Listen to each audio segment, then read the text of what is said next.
Subscribe कीजिए motherhood दिल से चैनल को and press the bell icon for more videos. Hello friends, my name is Rachna Datta और आप देख रहे हैं मदरहुड दिल से। आज मैं बात करने जा रही हूँ कि जो डिलीवरी के बाद पीरियड्स होते हैं वो कब तक आते हैं, क्या उनमें कोई चेंजेस होते हैं, अगर वो कोई चेंजेस होते हैं तो वो क्या होते हैं, और इसमें भी मैं बात करूँगी कि किस केसेस में हमें डॉक्टर से मिलना चाहिए। तो इन्हीं सभी बातों पर हम आज बात करने जा रहे हैं। आपसे रिक्वेस्ट करती हूँ वीडियो स्टार्ट करने से पहले कि अगर आपको वीडियो पसंद आई है तो प्लीज़ इस वीडियो को और वुमेन तक पहुँचाइएगा जो अभी जो है जिन्होंने कंसीव किया हुआ है या वो बेबी को डिलीवर कर चुकी हैं, ताकि उनको भी उनके पीरियड्स के बारे में जो भी क्वेरीज हैं वो सब उनकी सॉल्व हो सके। तो चलिए वीडियो शुरू करते हैं।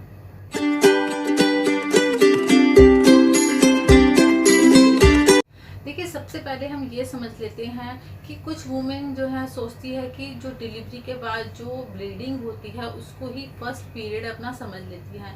देखिए, ये हमें जानना बहुत ज़रूरी होता है। जो वो ब्लीडिंग होती है वो हमारे पीरियड्स नहीं होते। वो ब्लीडिंग वो होती है जैसे कि जो हमें बेबी कंसीव किया होता है तो उसके लिए जो ब्लड की रिक्वायरमेंट होती है जिससे हेल्प से बेबी जो है ग्रो करता है वो वाला ब्लड होता है। तो जब हम बेबी को डिलीवर कर देते हैं तो हमें जो है 1 महीने तक या 1 से 2 महीने तक जो ब्लीडिंग है धीरे धीरे होती रहती है। इसमें क्या होता है, ये जो ब्लीडिंग होती है ये हमारी जो होती है हैवी ब्लीडिंग होती है शुरू में, और धीरे धीरे कर जो है ये जो ब्लीडिंग है वो लाइट होती रहती है और बाद में जो है वो वाइट डिस्चार्ज में थोड़ा सा चेंज हो जाता है। तो ये हमें समझना बहुत ज़्यादा इम्पोर्टेंट है। अब हम बात करेंगे कि जो पीरियड्स होते हैं डिलीवरी के बाद, चाहे वो नॉर्मल डिलीवरी हो चाहे सी सेक्शन डिलीवरी हो, पीरियड्स हमारे कब तक आते हैं। देखिए, हमारे जो पीरियड्स होते हैं वो डिलीवरी के बाद बहुत सारे एस्पेक्ट्स पे डिपेंड करते हैं और हमारी जो बॉडी की संरचना होती है वो अलग अलग होती है।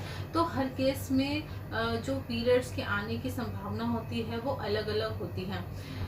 इसमें क्या होता है, बहुत सारे जैसे कि मैंने पहले बताया एक्सपेक्ट्स जो होते हैं वो निर्भर करते हैं पीरियड्स आने में।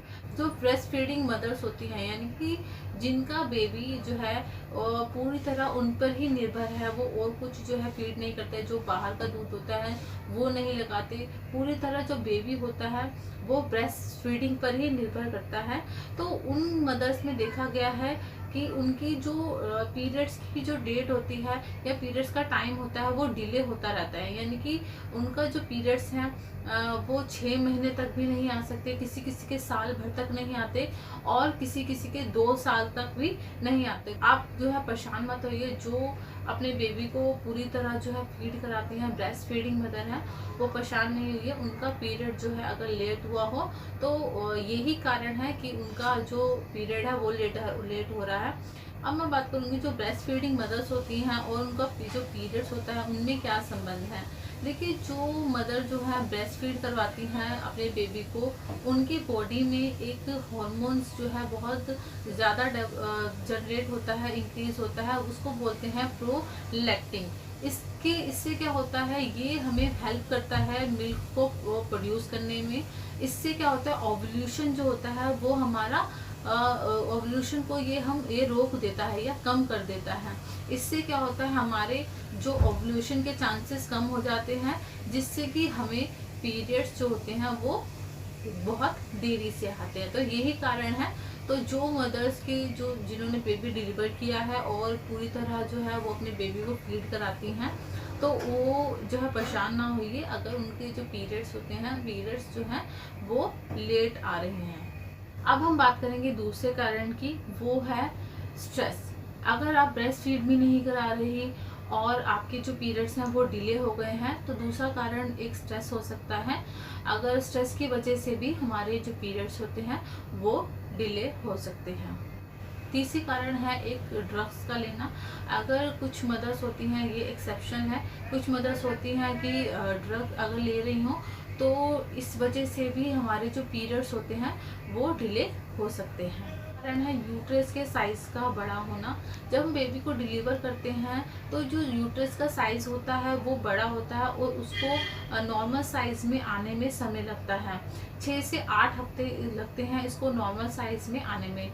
लेकिन जो मदर्स होती हैं जो पूरा अपने बेबी को जो है ब्रेस्ट फीड करा रही होती है तो उनके केस में 3 मंथ भी लग सकते हैं। तो ये भी एक वजह हो सकता है कि जो वुमेन है उनके जो पीरियड्स हैं वो देरी से आ रहे हों, क्योंकि सभी चीज़ें जो है अपनी अपनी जगह पे आएगी तो उसको भी मतलब दोबारा से फंक्शन करने में, रीस्टार्ट होने में जो है सब चीज़ को नॉर्मल वे में जो है स्टार्ट करने में भी समय लग सकता है। देखिए हमारी बॉडी में जो है एक एस्ट्रोजन नाम का हार्मोन होता है जो कि ओव्यूलेशन को बढ़ाता है। लेकिन जब हम बेबी डिलीवर करते हैं तो ये जो एस्ट्रोजन नाम का जो हार्मोन होता है ये जो है इसकी प्रोडक्टिविटी जो है कम हो जाती है, जिससे कि ओव्यूलेशन जो है इसको ये ओव्यूलेशन को कम कर देता है। अगर हमारी बॉडी में ओव्यूलेशन कम होगा तो हमारे जो पीरियड्स हैं वो काफ़ी टाइम बाद आएंगे और हमारा जो माँ बनने की जो क्षमता होती है उसको भी कम कर देता है। तो ये एक तरीके से हमारे लिए बहुत ज़्यादा बेनिफिशियल होता है। अगर हमारी माँ बनने की जो क्षमता होती है वो कम हो जाएगी तो हमारे लिए अच्छा होगा, क्योंकि अभी अभी हमने बेबी को डिलीवर किया है और हमारी बॉडी को भी रिकवर होने में काफ़ी समय जो है लग सकता है। तो दोबारा से कंसीव करना तो वो बात जो है बॉडी के लिए जो है हमारे ठीक नहीं रहेगा। तो ये हमारी बॉडी के लिए बहुत ज़्यादा अच्छा होता है और हमारे जो इससे पीरियड्स भी लेट हो सकते हैं। देखिए अब हम बात करेंगे कि किस केसेस में आपको डॉक्टर से मिलना चाहिए। इसमें पहला ये है कि जब आपको जो है ब्लीडिंग होती है, आपको देखना है कि ब्लीडिंग जो है अगर आपकी हैवी हो रही हो और अगर आपको पैड्स चेंज करने की ज़रूरत पड़ रही है हर 1 घंटे में, हर 1-2 घंटे में, तो इस केस में आपको डॉक्टर से मिलना है। दूसरा ये है अगर आपको ब्लीडिंग के दौरान कुछ अलग से स्मेल आ रही है तो भी आपको इसमें डॉक्टर से आपको कंसल्ट करना है। देखिए ब्लीडिंग के समय जब आपके ब्लीडिंग चल रही है उसके दौरान अगर आपको फीवर हो रहा है या वॉमिटिंग आ रही है या आपको किसी तरह की जो वीकनेस लग रही हो या आपको जो है उस जगह पर जो ईचिंग हो रही हो, तो इन केसेस में आपको आपके डॉक्टर से मिलना है। हो सकता हो कि आपको किसी तरह का इन्फेक्शन है तो आपको जो है डॉक्टर से मिलना है और कंसल्ट करना है।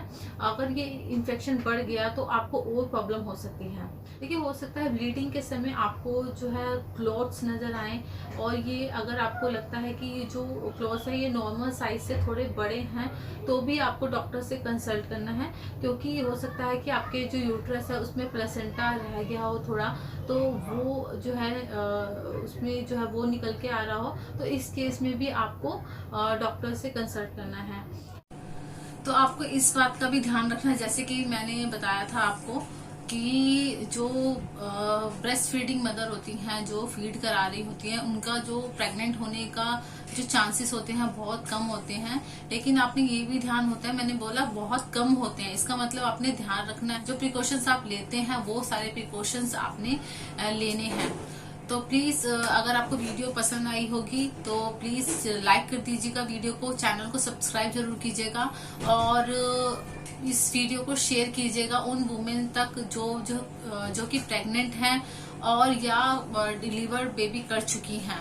चलिए इस वीडियो में इतना ही, मिलते हैं नेक्स्ट वीडियो में, तब तक के लिए टेक केयर।